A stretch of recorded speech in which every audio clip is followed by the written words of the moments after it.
Coucou, j'espère que tu vas bien. Moi, ça va, grâce à Dieu. Et dans cette vidéo, nous répondrons à la question de savoir est-ce que Jésus est un prophète, un leader, prophète d'une religion ou il est le Fils de Dieu.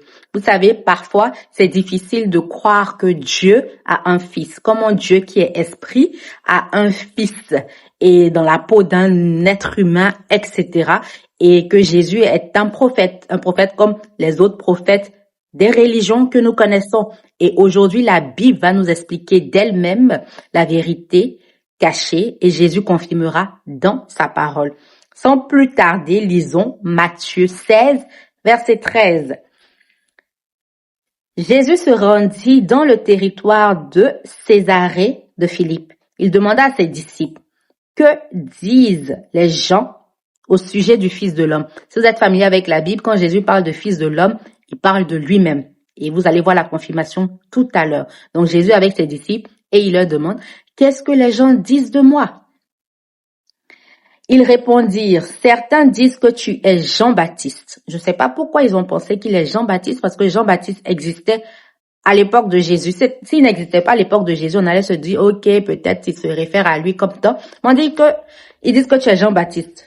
Et n'oublions pas, dans les chapitres précédents, Jean-Baptiste a été décapité. Donc, il vient de mourir. Pourquoi on va le comparer à Jean-Baptiste? Mais nous continuons. D'autres que tu es Élie et d'autres encore que tu es Jérémie ou un autre prophète. On peut souligner ou un autre prophète. C'est ce que les gens pensaient qu'il était. Maintenant, voyons ce qu'il est et comment il le confirme. Et vous, leur demanda Jésus, que dites-vous que je suis? Qui dites-vous que je suis? Simon-Pierre répondit, tu es le Messie. On peut souligner, tu es le Messie. Le Messie, c'est qui? Le Messie, c'est le sauveur, le racheteur, celui qui délivre.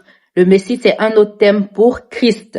C'est celui qui nous rachète, qui nous délivre, comme je viens de le dire, qui nous sauve, qui a payé le prix, etc. C'est celui qui vient nous enlever d'une situation à une autre. Il est le Messie. Celui que Israël, en tant que nation, en tant que peuple, attend toujours. Il est le Messie. Mais Pierre ne s'est pas arrêté à ça. Il dit, tu es le Messie, le Fils du Dieu vivant. Le Fils du Dieu vivant.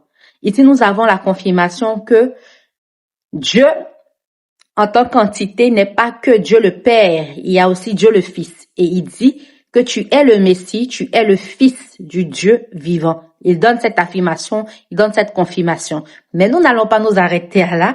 Nous allons continuer. Qu'est-ce que Jésus dit? Jésus lui dit alors, tu es heureux, Simon, fils de Jean. Et je crois que toute personne qui y croit est heureux. Fils de Jean, car ce n'est pas un être humain qui t'a révélé cette vérité. On peut aussi souligner cette vérité. Jésus confirme que c'est une vérité qui n'a pas été révélée par un être humain. De la propre conviction humaine, nous ne pouvons pas arriver à cette vérité parce que c'est difficile dans notre compréhension, c'est difficile dans notre imagination, c'est difficile dans notre être de concevoir que Dieu, l'être invisible, l'être esprit, l'être divin, peut prendre la forme d'un homme, peut avoir même un fils et peut prendre la forme d'un homme. Mais tout ça, c'est le concept de l'incarnation. Dieu est devenu homme. Il a laissé sa splendeur, son règne, son trône, sa divinité. Il a laissé tout pour se revêtir de la peau d'un homme pour une mission messianique, pour sauver l'être humain, pour nous sauver. Et tout ça, je l'explique dans la vidéo que je vais laisser en description si vous voulez en savoir plus. Et nous continuons ici.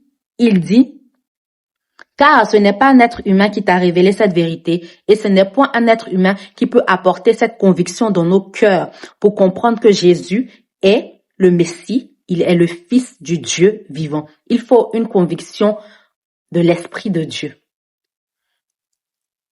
Il ajoute, mais mon Père, il montre ici à Pierre qui a révélé cette vérité à Pierre. Jésus dit, mais mon Père qui est dans les cieux te l'a révélé. Eh bien, moi, je te le déclare, tu es Pierre, et sur cette pierre, je construirai, je bâtirai Et sur cette pierre, sur cette fondation, sur ce fondement, sur cette vérité, sur cette déclaration, sur cette révélation, je bâtirai mon église. La mort elle-même ne pourra rien contre elle. Et en tant qu'église, nous croyons, église grand E, nous croyons que Jésus est le Fils de Dieu, il est le Messie. Il n'est pas un simple prophète ou encore un prophète d'un leader religieux, pas du tout. C'est Dieu lui-même, Dieu le Fils, qui est venu dans la peau d'un homme pour une mission spécifique, celle de nous racheter, celle de nous réconcilier avec Dieu le Père, celle de briser en nous toute forme de péché. Et ça, c'est progressif, c'est ce qu'on appelle la sanctification. Mais tout ça, nous allons voir. Ne vous inquiétez pas. Si vous êtes intéressé par ces vérités, abonnez-vous. Je vous le recommande. Et c'est Jésus qui est venu pour briser le pont qu'il y avait entre Dieu le Père et nous, sa créature tant aimée, les hommes que nous sommes. Et Jésus dit, c'est sur cette vérité que je bâtirai mon église. N'est-ce pas vrai? Que jusqu'à aujourd'hui, nous, Église, nous croyons que il est le Messie, il est le Fils du Dieu vivant, et c'est sur cette foi, sur cette révélation que nous sommes fondés. Et Jésus ajoute, je te donnerai les clés du royaume des cieux. Ce que tu excluras sur la terre sera exclu dans les cieux. Ce que tu accueilleras sur la terre sera accueilli dans les cieux. Puis Jésus ordonna sévèrement à ses disciples de ne dire à personne qu'il était le Messie. Qu'est-ce que nous retenons? Nous retenons que Jésus n'est pas un simple prophète. Ou Jésus n'est pas un prophète. Jésus n'est pas comparable à Moïse, Abraham, voilà, tout autre prophète, Jérémie, etc., Élie, qui ont existé avant lui. Non, il est le Fils du Dieu vivant. Il est le Messie. Il est celui qui était attendu, qui est venu et qui reviendra. Et quelle attitude adoptons-nous face à sa venue? Parce qu'il reviendra. Est-ce que nous nous préparons pour notre éternité? Très important. On va pas vivre sur la terre comme si il ne reviendra pas ou il y aura pas sa venue ou de lendemain. Pas du tout. Nous allons adopter une attitude qui est éternité orientée. Nous pensons à notre éternité, à notre lendemain.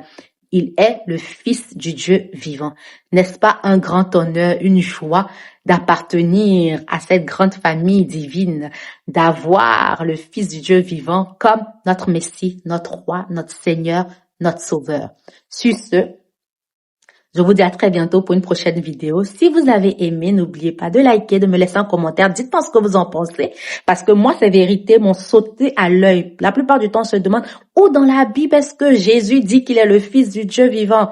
Et il y en a plusieurs. Et ici, il nous le révèle. Il confirme à Pierre que c'est la vérité. Vous savez, quand Jésus dit en vérité, il confirme doublement. Quand il dit c'est la vérité ou en vérité, il nous l'affirme. Et Jésus nous montre au travers de la révélation que Dieu le Père a donnée à Pierre qu'il est le Messie, le Fils du Dieu vivant. Que Dieu vous bénisse. Moi, c'est Souveraine Amwako.